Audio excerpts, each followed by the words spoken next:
Mittie Bell. I have proof. It's not a fairy tale. It's nothing made up. It's not a place for fairy tales. And sometimes endings here aren't happy.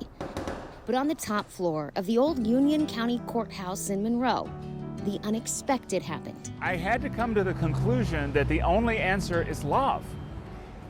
That this is a love story. And around 100 years later, evidence was found proving that what took place here defied time and expectations. It's unheard of. Rachel Massey's family helped start this historic African-American church in Marvin, about 20 minutes away from Monroe. I knew Aunt Georgia and I knew Uncle Pat. Many of her relatives are buried here. He was born 1926 and he just passed 2019. But this story is about all kinds of family. Many of them should be around this area. Some by birth. She was my great-great-grandmother. And others by choice. Back then, you talk about 1920. Mittie Bell Ross Houston is Rachel's great-great-grandmother.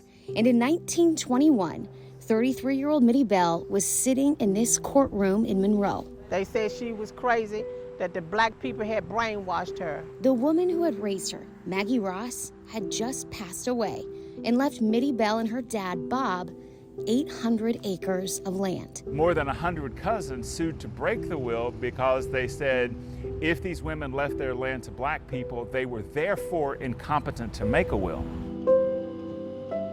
It's a court case. Journalist and author Gene Stowe has been researching for the past 30 years. The story of how the richest white woman in Union County willed her land to her chosen family, who were African American. The first sentence I wrote about this story for The Observer was, "A rare love rooted a freed slaves' children in Marvin more than 100 years ago." And it's at that same courthouse. And that particular photograph was labeled a different name. Where evidence used during the trial was recently found by Linda Wurtz, who was cataloging some old boxes when she noticed something didn't fit. Where did you find that, And we just all kind of went berserk right at the same time when we realized what we really had. A picture from the late 1800s of Maggie, her sister, and Mittie Bell, together as a family in front of their house that's still standing to this day. She have a picture.